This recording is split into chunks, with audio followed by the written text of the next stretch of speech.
Buenas noches, Venezuela hasta los tuétanos. Hoy vamos a hacer un alto en el viaje que traíamos por el tema de la pandemia. Y comenzamos entonces con el espacio de hoy.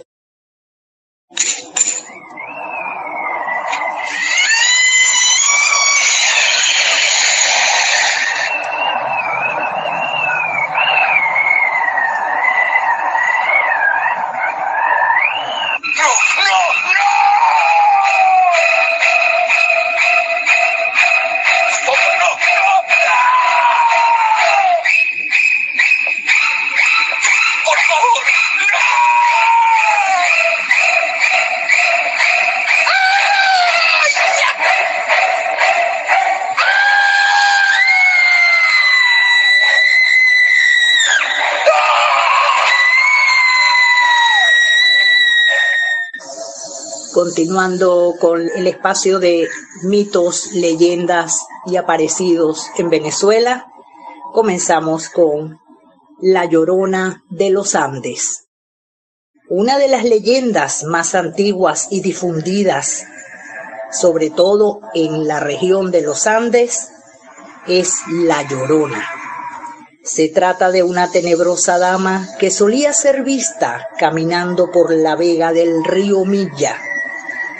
Un periódico merideño, El Centinela, publica sobre esta mujer en enero de 1883 y la describe, entre comillas, desandando por las playas del río Milla, destejido el cabello y vestida de luto. Los antiguos indígenas de las Sierras Nevadas, en tiempos precolombinos, hablan sobre esta misteriosa mujer de medrosa figura y conmovedor llanto que se veía recorriendo la vega del río. La Llorona fue una de las más hermosas nativas de los indios Ocujún, los primeros habitantes del Valle Merideño. Al parecer, después de un mal de amores, la despiadada acabó con la vida de su hijo recién nacido. Lo lanzó a las aguas del Milla. Ches, que es el ser supremo, se disgustó tanto ante tal crimen que la condenó a vagar eternamente por las riberas del río, entre las espumosas aguas buscando la criatura que había dejado en las profundidades del mismo, quedando bautizada como la mujer gimiente de los indígenas de las alturas. La Llorona del río Milla suele salir de noche y un encuentro casual con esta rara y misteriosa mujer siempre atrae fatales consecuencias, por lo que aconsejan evitarla a toda costa.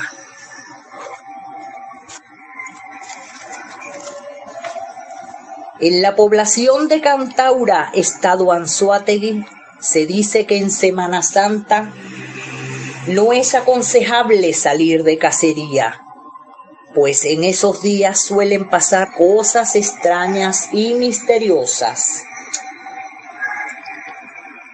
Entre las poblaciones de Santa Rosa y San Mateo vivía un campesino llamado Juan Porfiao, junto a su familia, por supuesto, y un día, limpiando su escopeta para ir de cacería, su mujer le dice: «Acuérdate, Juan, que cazar en esta época es malo».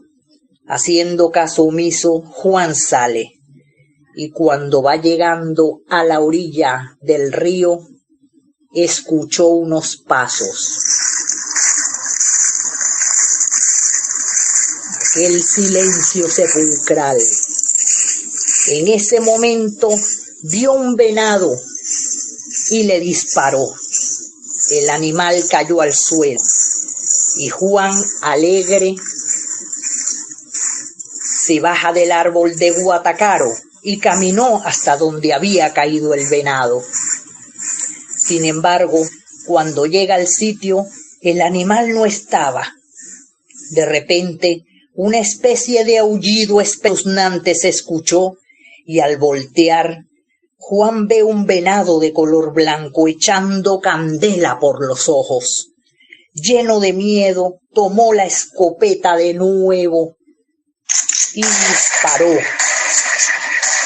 Pero las balas no son efectivas y el animal desaparece. En ese momento recordó las palabras de su mujer y un escalofrío recorrió todo su cuerpo. Aterrorizado, emprendió veloz carrera camino a su casa. Y cuando volteaba veía el animal echando candela y ésta lo alcanzaba.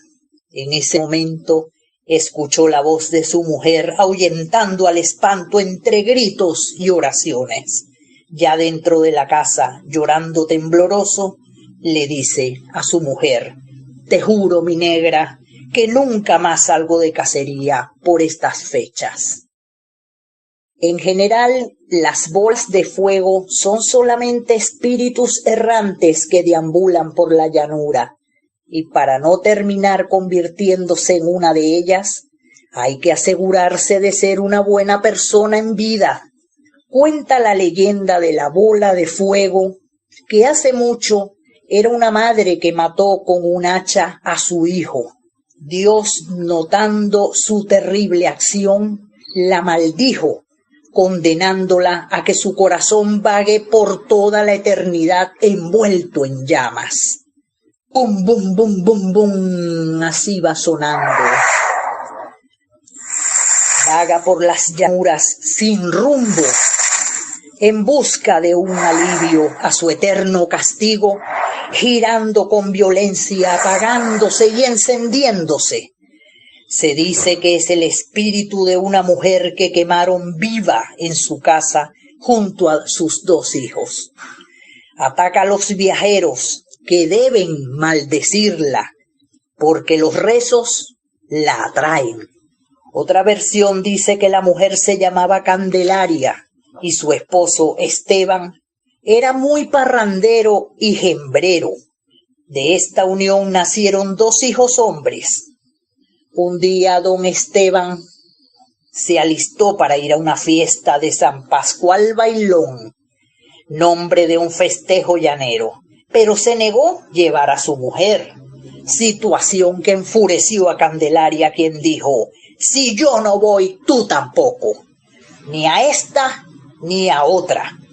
Y sin pensarlo tomó un hacha y en su presencia lo mató, obligando a los muchachos a enterrarlo en la sabana. Cuando Candelaria muere y sube a rendir cuentas, la castiga condenándola a errar por las sabanas convertida en bola de fuego. Aparece con frecuencia en los meses de verano y los incrédulos alegan que es la ilusión óptica producida por el reflejo del sol en las secas sabanas durante el ardiente verano. Vamos con otra historia, el enano de la catedral. Se cuenta que un hombre buen mozo, llamado Juan, se paseaba por los aledaños de la Catedral de Caracas, camino a encontrarse con su enamorada, cantando y tomando ron para calentarse del frío que hacía en la madrugada. En un momento inesperado sintió que alguien lo seguía. Ese algo que iba a su lado y no quiso voltear, tomándose otro trago para pasar el susto. Al llegar a la entrada de la catedral, visualizó una silueta.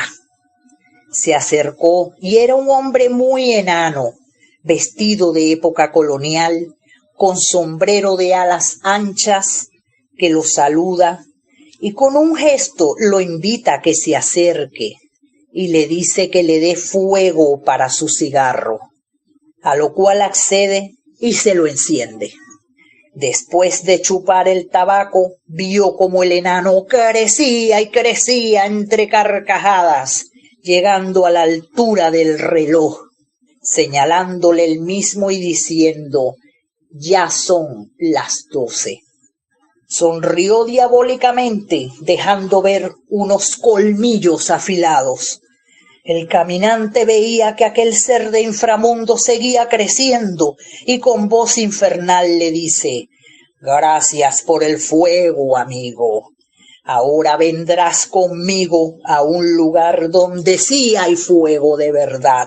Mientras se reía endemoniadamente, el hombre se persignó y sacó del bolsillo una cruz de palma que siempre llevaba y salió corriendo, olvidando a la enamorada, y nunca más salió a buscar amantes. De más está decirles que no deben salir de noche a parrandear, y mucho menos pasar por la catedral de madrugada. El entierro de la Carmenatera. En Altagracia de Orituco, dentro de la hacienda La Carmenatera, se desenterró una tinaja llena de morocotas de oro. Al morir, el dueño de la misma se llevó a la tumba el secreto del lugar exacto, donde dicha tinaja se encontraba guardada. Al transcurrir el tiempo, los obreros que trabajaban en la hacienda y los vecinos comenzaron a oír ruidos, silbidos y a ver cosas extrañas. Un día un obrero se acercó a la casa y vio las paredes moverse, las puertas abriendo y cerrando solas, las lámparas encenderse y apagarse sin razón aparente. Vio a un hombre vestido de blanco que le dijo ser un alma en pena y le pidió ayuda. El obrero salió corriendo, pero a los días otro hombre dijo haber visto una luz azul entre los matorrales. Lo mismo sucedía a otros día tras día. Se dice que en ese lugar se encuentra enterrado el tesoro que nadie ha podido hallar. Corrió por la población que para lograr encontrarlo hay que dormir en el sitio, esperar que aparezca el muerto, recibir 7 lanazos sin ropa, 7 latigazos colgado por los pies y correr delante de un toro negro. Hasta el sol de hoy nadie se ha atrevido a hacer una sola de las exigencias. Esta historia forma parte de la tradición popular y se ha preservado a través de los años, pasando de generación en generación. La dientona de Lara. La dientona es un espíritu burlón y ocioso que suele aparecérsele a los confiados transeúntes de poblaciones pequeñas. Esta leyenda, originaria del Tocuyo, estado Lara, posee varias semejanzas con la de la Sayona, proveniente de los llanos venezolanos. Un hombre que dice haber tenido un encuentro con la dientona aseguró que una noche en la que se encontraba paseando, se topó con una dama muy sugestiva. Lo curioso es que ésta no se dejaba ver. El hombre extrañado le preguntó: ¿por qué ocultas tu cara? La mujer no respondió. Seguro de no haberla visto nunca antes, esta vez se interesó por conocer el lugar de origen de esta mujer tan misteriosa. ¿En dónde vives? Ella respondió con una voz cálida y suave: muy pronto lo sabrás. Caminaron varias cuadras hasta llegar al cementerio. De repente la mujer gritó: ¡esta es mi casa! En ese momento volteó el rostro hacia su acompañante, dejando ver una dentadura tan feroz que parecía una pelea de lobos o un estuche de puñales. El hombre huyó y mientras corría tropezó con un caballero que estaba recostado a una pared. No lo conocía, pero procedió a contarle todo lo que le había sucedido, pues la pena comunicada alivia. Al hacer referencia a los enormes dientes de la aparición, El hombre preguntó con una expresión por demás sarcástica: ¿y serían como estos? Nuevamente aparecieron ante el hombre unos filosos dientes que no desmerecían a los de la mujer. El hombre corrió despavorido hasta llegar a su casa y reflexionó, preso del insomnio. La dientona le había jugado una mala pasada, pero además lo había convencido de los peligros a los que les gusta trasnocharse. El cementerio de Palmira, estado Táchira. En una calle en las afueras del pueblo de Palmira, que a pesar de estar asfaltada presenta muchos huecos y desniveles, está el cementerio, un lugar tétrico, medio derruido y apuntalado en algunos lados, paredes despintadas, pinos tristes a su alrededor. La gente no transita por esta calle y dan la vuelta aunque tarden más, porque alegan que espantan de día y de noche. Esta afirmación corre de boca en boca y cuando llega al pueblo un nuevo habitante lo ponen al corriente de la situación. Juana Carvajal acaba de llegar al pueblo con su familia y le comentaron lo del cementerio, pero como está urgida, atraviesa la calle y asustada no le queda de otra que hacerlo. Son las 6:30 de la tarde y está oscureciendo muy rápido. La calle está completamente desierta y se alegra al ver un caballero de porte distinguido. Se acerca a él y lo espera con un buenas tardes, a lo que él responde igual. Juana lo mira tranquila, su rostro de edad madura inspira confianza y hasta resulta interesante. Siguieron caminando juntos. Ella entra en confianza y le dice: ¿vamos en la misma dirección? Y él responde: sí. Yo no me atreví a pasar sola a la calle, menos mal que vino usted. Si nos acompañamos mutuamente, le responde el caballero. Yo no quería pasar sola. ¿Sabe por qué? Y él le pregunta: ¿por qué? Por temor a los espantos, amigo. ¿Usted no les tiene miedo? No, ahora no les tengo miedo. Cuando estaba vivo sí, les temía y mucho. En la carretera vieja de Ciudad Bolívar, Puerto Ordaz, hacia el kilómetro 70, hay un gran árbol de ceiba y en sus alrededores ronda el espíritu de Juana Millán. La leyenda dice que era una lugareña hermosa, atractiva y deseada por los hombres, que tuvo un horrible accidente y una trágica muerte en esa zona. Hay dos versiones sobre la misma.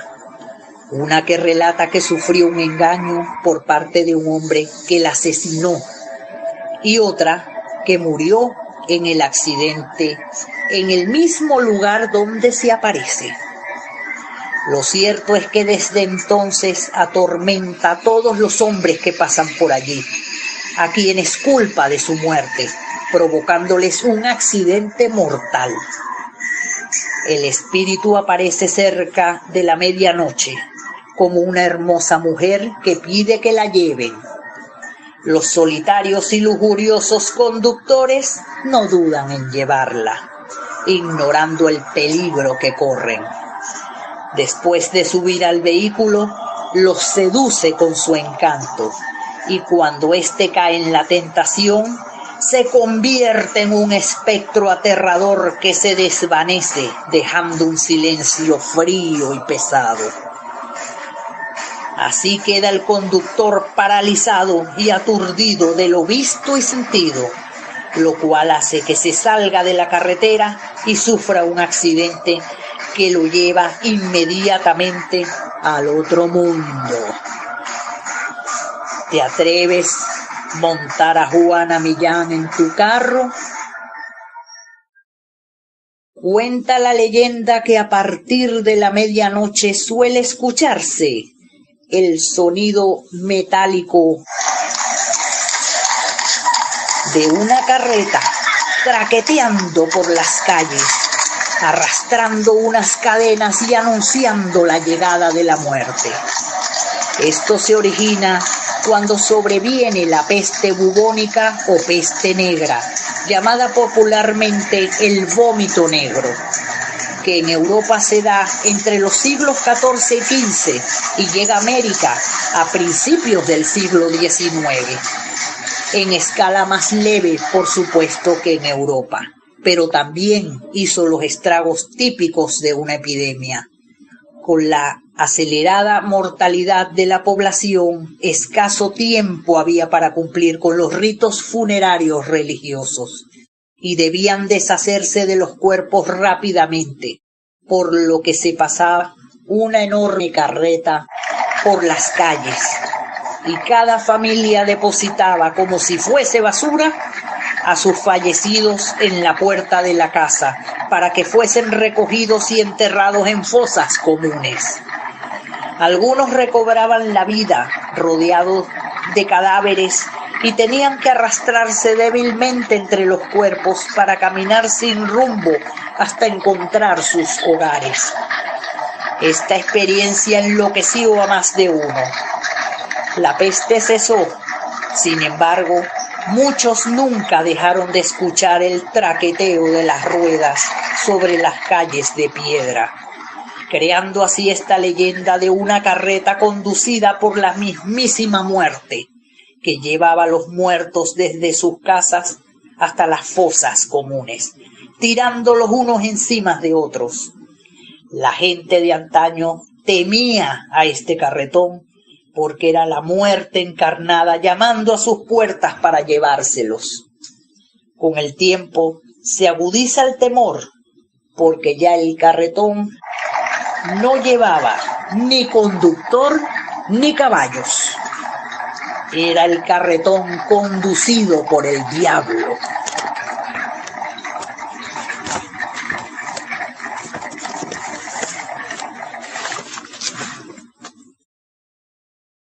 Lo que ha sido hasta el sol de hoy una leyenda parecida a la del monstruo del lago Ness, ya no es simplemente cuento de abuelos, sino el rumor convertido en miedo en los habitantes locales que ante las desmesuradas crecidas del río Orinoco temen que la leyenda se cumpla y salga de las profundidades la hidra o serpiente de 7 cabezas que habita debajo de la piedra del medio. La piedra del medio es una formación rocosa que se encuentra en el medio del río Orinoco entre Ciudad Bolívar y Soledad, que ya pertenece al estado Anzoátegui, y logra verse en todo su esplendor frente a la ciudad, en el Paseo Orinoco, bulevar hecho a todo lo largo de ella, en las riberas del río, por supuesto. Alexander von Humboldt y Amis Bonpland, ya en 1873, en visita a Angostura, bautizaron esta piedra del medio como el oriconómetro, que medía las crecientes del río. Y desde la colonia, alrededor de esta misteriosa piedra, se han hundido miles de embarcaciones que creen que se debe a algo muy grande sumergido en sus aguas. También afirman que se forman enormes remolinos que actúan como torbellinos y se tragan las canoas y embarcaciones que por allí transitan. Según estudios, la piedra está rodeada de una fosa de 160 metros de profundidad. Todos los bolivarenses conocen la leyenda del monstruo del Orinoco y coinciden en afirmar que cada cabeza de este monstruo se encuentra en un lugar emblemático de la ciudad. La cabeza central está debajo de la piedra del medio. La segunda en la isla de Gredo. La tercera en la isla Panadero. La cuarta en la laguna El Porvenir, dentro de la ciudad. La quinta en la Casa San Isidro, que es la casa del Libertador. La sexta en la Catedral Metropolitana. Y la séptima en la Laguna Los Francos. Tras las afirmaciones de lugareños de haber visto al monstruo, se armó una revuelta que por una fotografía borrosa nadie pudo comprobar un avistamiento real de la serpiente. La Universidad de Oriente realizó estudios de la fosa de 160 metros en forma de embudo para explicar los remolinos que allí se producen. Para ello utilizaron un buzo que emergió muy rápido y asustado, diciendo que no bajaba más porque había visto un monstruo. Otra leyenda dice que la serpiente saldrá de sus cuevas y emergerá del río cuando el nivel de las aguas haya cubierto totalmente la piedra del medio. La última vez que el río cubrió totalmente la piedra fue en 1892. Esta serpiente se parece a la hidra de la mitología griega, que protegía las entradas subacuáticas del inframundo y que Hércules logró destruir con ayuda de su sobrino, quien quemaba las cabezas del monstruo, porque si no, éstas se volvían a reproducir, siendo cada cabeza más feroz y grande que la anterior, por lo que no se puede descartar que esto sea una simple reproducción del mito. En una ciudad que creció a las orillas de un río de aguas marrones y oscuras, tan inmenso, caudaloso y sin parangón en Sudamérica.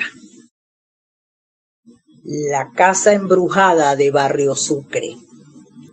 Hace unos años compramos una hermosa casa al final de la calle principal de Barrio Sucre, allá en San Cristóbal, de 2 plantas y estilo colonial, con amplio balcón en la fachada. La casa en cuestión era lo que buscábamos, espaciosa, bien construida, de excelente precio, y sin pensarlo 2 veces, la adquirimos y nos mudamos inmediatamente. El primer día transcurrió tranquilo, pero llegada a las 6 de la tarde se pobló de ruidos extraños.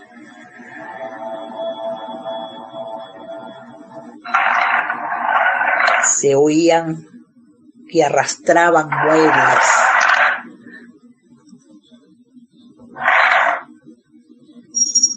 Los platos sonaban en la cocina como si se rompieran. Se oían susurros. Tanto eran los sonidos que esa noche no pudimos dormir. Las puertas cerraban y abrían. Con la luz del día, todo volvió a la normalidad y achacábamos el fenómeno de la anterior noche a corrientes de aire.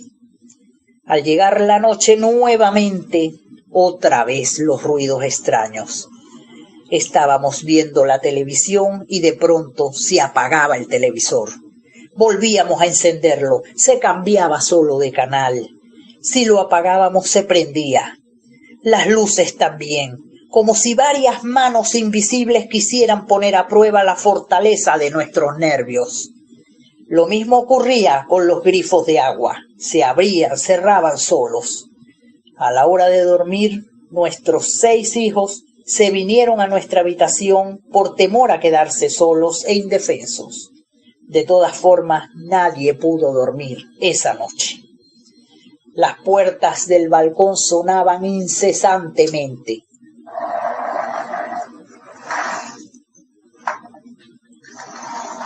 Se escuchaban voces burlonas. Así transcurrieron varios días, pero la vida allí era insoportable. Llegó el colmo cuando festejamos el cumpleaños de mi esposo, para darle un poco de alegría y respiro a nuestra vida. En pleno festejo, después de cenar, a eso de las 10 de la noche, se apagaron todas las luces. Los invitados hicieron un silencio sepulcral y de pronto se sienten unos pasos al final, como que de alguien arrastrando un fardo pesado que iba desde la entrada a la sala, al comedor, perdiéndose en el sótano. Todos los amigos se fueron espantados y cuando salió el último se encendieron las luces. No nos quedaron ganas de hacer más nada allí. Al día siguiente encontramos unas huellas de zapatos blancas como de talco. Otra noche, bañándome, sentí una respiración agitada a mi lado y luego me soplaron. El susto me produjo un infarto. Nos mudamos horrorizados. Habíamos notado que los vecinos nos miraban con asombro, pero nunca dijeron nada. Averiguando, supe que la casa perteneció a unos españoles y que había rodado de mano en mano cada vez más barata, y comprendí el porqué. El anterior dueño tenía niños y uno de ellos se tiró por el balcón y se mató. Cosa extraña, porque la baranda era muy alta. Nosotros le vendimos a una familia que instaló una piscina poco profunda en el inmenso jardín que tenía. A los pocos días, una de las hijas murió ahogada.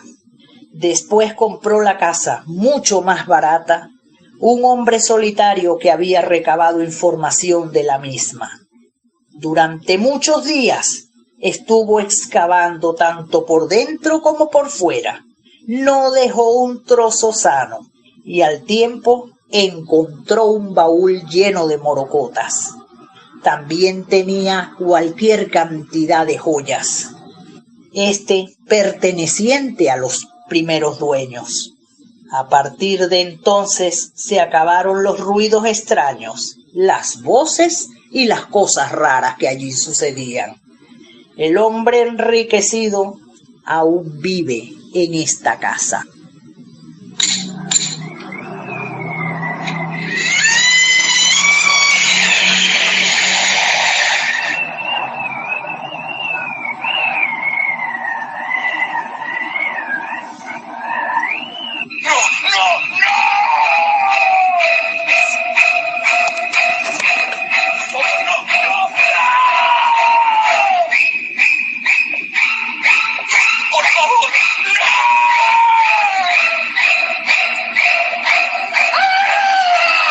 Y bien, amigos, hemos llegado al final de nuestro espacio de hoy. Espero que les haya agradado y esta ya es la tercera parte de mitos, leyendas y aparecidos. Gracias por su atención. Con el sello PHNT, Venezuela hasta los tuétanos.